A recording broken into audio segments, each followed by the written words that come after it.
இன்று இரவு தேவனுடைய வார்த்தையுடன் அமைதியாக ஓய்வெடுக்க வரவேற்கிறேன். உங்கள் கைபேசியை அருகில் வைத்து வேதவசனத்தை வாசிப்பதை கேட்கலாம்.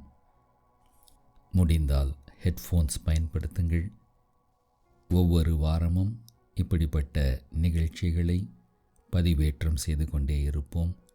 அதற்காக காத்திருங்கள். அதை அறிந்து கொள்வதற்காக இந்த சேனலை சப்ஸ்கிரைப் பண்ணி வைத்துக் கொள்ளுங்கள். தேவனுடைய வார்த்தையை கேட்க தயாராகுங்கள். ஆதாம் தன் மனைவியாகிய ஏவாளை அறிந்தான். அவள் கர்ப்பவதியாகி காயினை பெற்று, கர்த்தரால் ஒரு மனுஷனை பெற்றேன் என்றாள். பின்பு அவனுடைய சகோதரனாகிய ஆபேலை பெற்றாள். ஆபேல் ஆடுகளை மேய்க்கிறவனானான். காயின் நிலத்தை பயிரிடுகிறவனானான். சில நாள் சென்ற பின்பு காயின் நிலத்தின் கனிகளை கர்த்தருக்கு காணிக்கையாக கொண்டு வந்தான்.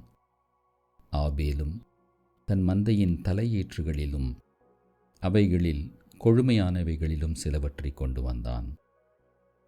ஆபேலையும் அவன் காணிக்கையையும் கர்த்தர் அங்கீகரித்தார்.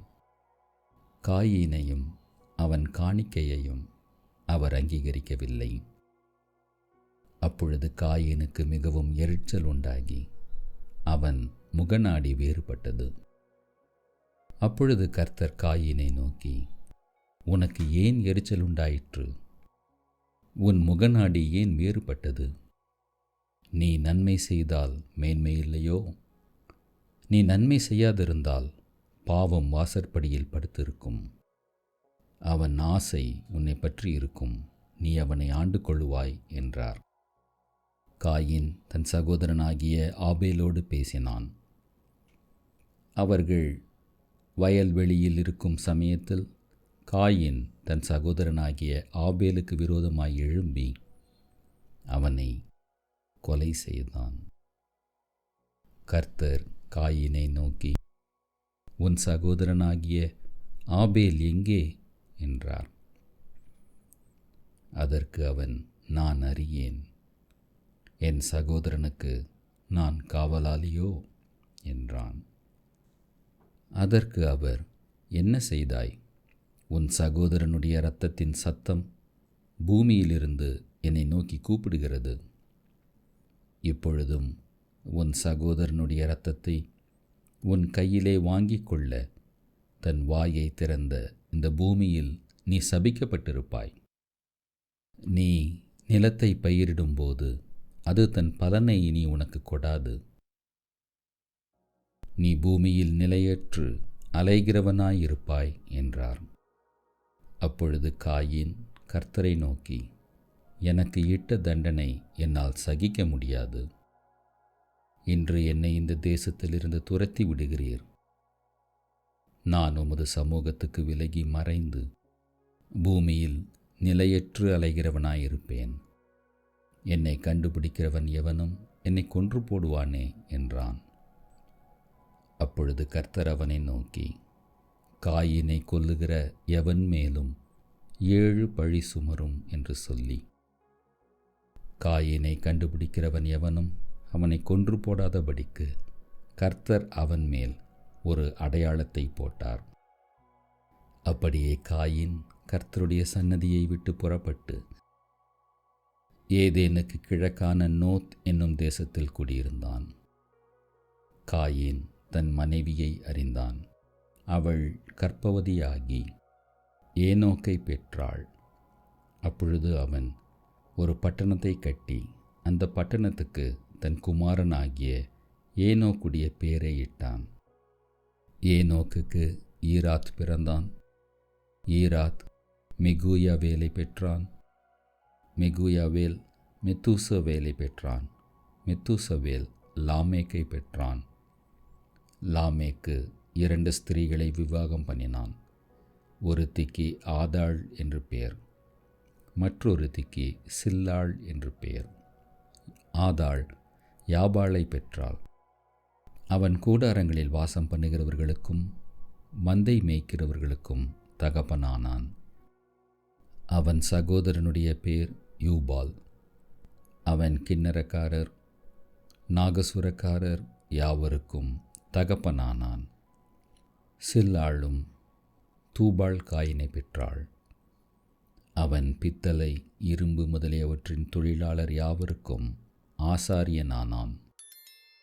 தூபாள் காயினுடைய சகோதரி நாமாள். லாமேக்கு தன் மனைவிகளை பார்த்து, ஆதாளே, சில்லாளே, நான் சொல்வதை கேளுங்கள். லாமேக்கின் மனைவிகளே, என் சத்தத்துக்கு செவி கொடுங்கள். எனக்கு காயம் உண்டாக ஒரு மனுஷனை கொன்றேன். எனக்கு தழும்பு உண்டாக ஒரு வாலிபனை கொலை செய்தேன். காயினுக்காக 7 பழி சுமருமானால் லாமேக்குக்காக 77 பழி சுமரும் என்றான். பின்னும் ஆதாம் தன் மனைவியை அறிந்தான். அவள் ஒரு குமாரனை பெற்று, காயின் கொலை செய்த ஆபேலுக்கு பதிலாக தேவன் எனக்கு வேறொரு புத்திரனை கொடுத்தார் என்று சொல்லி அவனுக்கு சேத் என்று பெயரிட்டாள். சேத்துக்கும் ஒரு குமாரன் பிறந்தான். அவனுக்கு ஏனோஸ் என்று பெயரிட்டான். அப்பொழுது மனுஷர் கர்த்தருடைய நாமத்தை தொழுது கொள்ள ஆரம்பித்தார்கள்.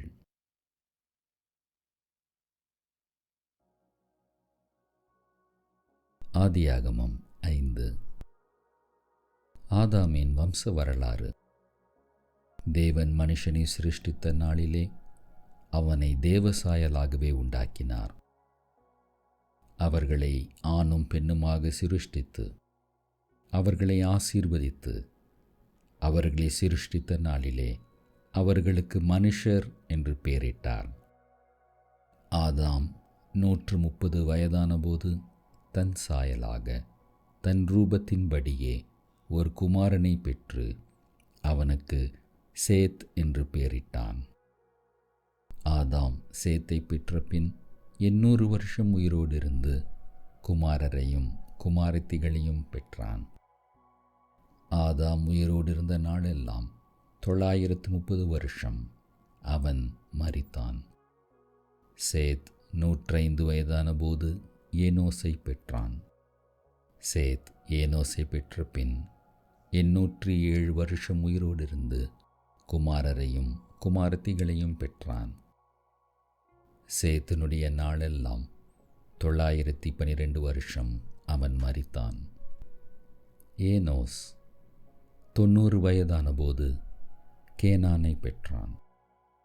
ஏனோஸ் கேனானை பெற்ற பின் 815 வருஷம் உயிரோடு இருந்து குமாரரையும் குமாரத்திகளையும் பெற்றான்.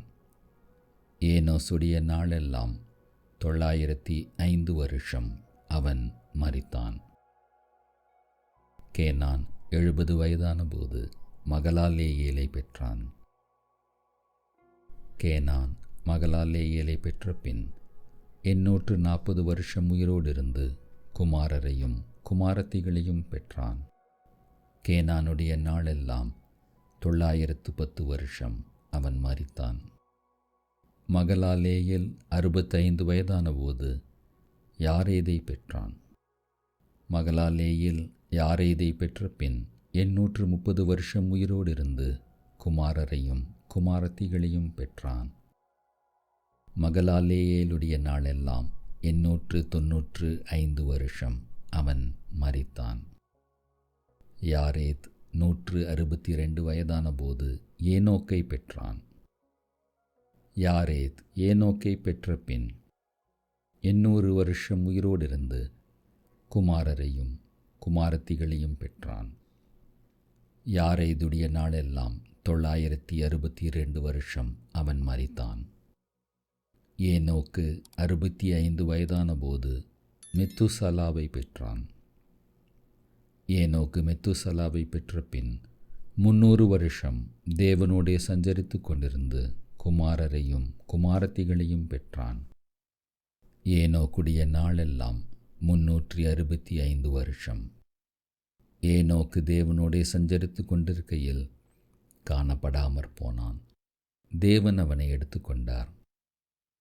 மெத்தூசலா 187 வயதான போது லாமேக்கை பெற்றான். மெத்தூசலா லாமேக்கை பெற்ற பின் 782 வருஷம் உயிரோடு இருந்து குமாரரையும் குமாரத்திகளையும் பெற்றான். மெத்தூசலாவுடைய நாளெல்லாம் 969 வருஷம் அவன் மரித்தான். லாமேக்கு 182 வயதான போது ஒரு குமாரனை பெற்று, கர்த்தர் சபித்த பூமியிலே நமக்கு உண்டான வேலையிலும் நம்முடைய கைகளின் பிரயாசத்திலும் இவன் நம்மை தேற்றுவான் என்று சொல்லி அவனுக்கு நோவா என்று பெயரிட்டான். லாமேக்கு நோவாவை பெற்ற பின் 595 வருஷம் உயிரோடு இருந்து குமாரரையும் குமாரத்திகளையும் பெற்றான். லாமேக்குடைய நாளெல்லாம் 777 வருஷம் அவன் மரித்தான். நோவா 500 வயதான போது சேம், காம், யாபேத் என்பவர்களை பெற்றான். மனுஷர் பூமியின் மேல் பெருக துவக்கி அவர்களுக்கு குமாரத்திகள் பிறந்தபோது தேவகுமாரர் மனுஷகுமாரத்திகளை அதிக சௌந்தரியமுள்ளவர்கள் என்று கண்டு அவர்களுக்குள்ளே தங்களுக்கு பெண்களை தெரிந்து கொண்டார்கள். அப்பொழுது கர்த்தர், என் ஆவி என்றென்றைக்கும் மனுஷனோடே போராடுவதில்லை, அவன் மாம்சம்தானே, அவன் இருக்கப் போகிற நாட்கள் 120 வருஷம் என்றார். அந்நாட்களில் ராட்சதர் பூமியிலே இருந்தார்கள். பின்பு தேவகுமாரர் மனுஷகுமாரத்திகளோடே கூடுகிறதினால் இவர்கள் அவர்களுக்கு பிள்ளைகளை பெற்றபோது இவர்களும் பூர்வத்தின் பெயர் பெற்ற மனுஷராகிய பலவான்களானார்கள். மனுஷனுடைய அக்கிரமம் பூமியிலே பெருகினது என்றும் அவன் இருதயத்தின் நினைவுகளின் தோற்றமெல்லாம் நித்தமும் பொல்லாததே என்றும் கர்த்தர் கண்டு தாம் பூமியிலே மனுஷனை உண்டாக்கினதற்காக கர்த்தர் மனஸ்தாபப்பட்டார். அது அவர் இருதயத்துக்கு விசனமாயிருந்தது. அப்பொழுது கர்த்தர், நான் சிருஷ்டித்த மனுஷனை பூமியில் வைக்காமல் மனுஷன் முதற்கொண்டு மிருகங்கள், ஊரும் பிராணிகள், ஆகாயத்து பறவைகள் பரியந்தமும் உண்டாயிருக்கிறவைகளை நிக்கிரகம் பண்ணுவேன். நான் அவர்களை உண்டாக்கினது எனக்கு மனஸ்தாபமாயிருக்கிறது என்றார். நோவாவுக்கோ கர்த்தருடைய கண்களில் கிருபை கிடைத்தது. நோவாவின் வம்ச வரலாறு. நோவா தன் காலத்தில் இருந்தவர்களுக்குள்ளே நீதிமானும் உத்தமனுமாயிருந்தான். நோவா தேவனோடே சஞ்சரித்து கொண்டிருந்தான். நோவா சேம், காம், யாபேத் என்னும் 3 குமாரரை பெற்றான். பூமியானது தேவனுக்கு முன்பாக சீர்கெட்டதாயிருந்தது. பூமி கொடுமையினால் நிறைந்திருந்தது. தேவன் பூமியை பார்த்தார்.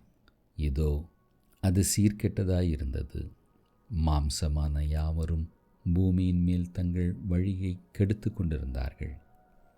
அப்பொழுது தேவன் நோவாவை நோக்கி, மாம்சமான யாவரின் முடிவும் எனக்கு முன்பாக வந்தது. அவர்களாலே பூமி கொடுமையினால் நிறைந்தது. நான் அவர்களை பூமியோடு கூட அழித்து போடுவேன். நீ கொப்பேர் மரத்தால் உனக்கு ஒரு பேழையை உண்டாக்கு. அந்த பேழையிலே அறைகளை உண்டு பண்ணி அதை உள்ளும் புறம்புமாக கீழ் பூசு.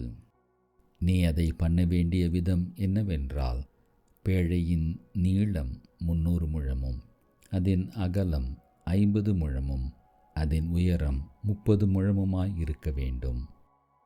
நீ பேழைக்கு ஒரு ஜன்னலை உண்டு பண்ணி மேல் தட்டுக்கு 1 முழத்தாழ்த்தியிலே அதை செய்து முடித்து பேழையின் கதவை அதன் பக்கத்தில் வைத்து கீழ் அறைகளையும் 2ஆம் தட்டின் அறைகளையும் 3ஆம் தட்டின் அறைகளையும் பண்ண வேண்டும். வானத்தின் கீழே ஜீவ சுவாசமுள்ள சகல மாம்ச ஜந்துக்களையும் அழிக்க நான் பூமியின் மேல் ஜல பிரளயத்தை வரப்பண்ணுவேன். பூமியில் உள்ள யாவும் மாண்டு போம். ஆனாலும் உன்னுடனே என் உடன்படிக்கையை ஏற்படுத்துவேன். நீயும் உன்னுடனே கூட உன் குமாரரும் உன் மனைவியும் உன் குமாரரின் மனைவிகளும் பேழைக்குள் பிரவேசியுங்கள். சகலவித மாம்சமான ஜீவன்களிலும் ஆணும் பெண்ணுமாக வகை ஒன்றுக்கு ஒவ்வொரு ஜோடு உன்னுடன் உயிரோடே காக்கப்படுவதற்கு பேழைக்குள்ளே சேர்த்துக்கொள். ஜாதி ஜாதியான பறவைகளிலும் ஜாதி ஜாதியான மிருகங்களிலும் பூமியில் உள்ள சகல ஜாதி ஜாதியான ஊரும் பிராணிகளிலும் வகை ஒன்றுக்கு ஒவ்வொரு ஜோடு உயிரோடே காக்கப்படுவதற்கு உன்னிடத்திலே வரக்கடவது. உனக்கும் அவைகளுக்கும் ஆகாரமாக சகலவித போஜன பதார்த்தங்களையும் சேர்த்து உன்னிடத்தில் வைத்துக்கொள் என்றார். நோவா அப்படியே செய்தான். தேவன் தனக்கு கட்டளையிட்டபடியெல்லாம் அவன் செய்து முடித்தான். தேவனுடைய வார்த்தையை கேட்டிருக்கிறீர்கள். அது உங்கள் மனதிற்கு அமைதியையும் ஓய்வையும் கொடுக்கட்டும். இன்று இரவு உங்கள் தூக்கம் அமைதியானதும் இனிமையானதுமாக இருக்கட்டும். நாளை காலை புதிய நம்பிக்கையுடன் எழுந்திருக்க தேவன் உங்களை ஆசீர்வதிப்பாராக. இந்த நிகழ்ச்சி உங்களுக்கு பிடித்திருந்தால் லைக் பண்ணுங்கள், மற்றவர்களுக்கு பகிர்ந்து கொள்ளுங்கள், ஷேர் பண்ணுங்கள். உங்கள் மனதில் தோன்றுகிறவைகளை கமெண்ட் பகுதியிலே பதிவேற்றம் செய்யுங்கள். கர்த்தர் உங்களை ஆசீர்வதிப்பார். இந்த இரவு இனிய இரவாக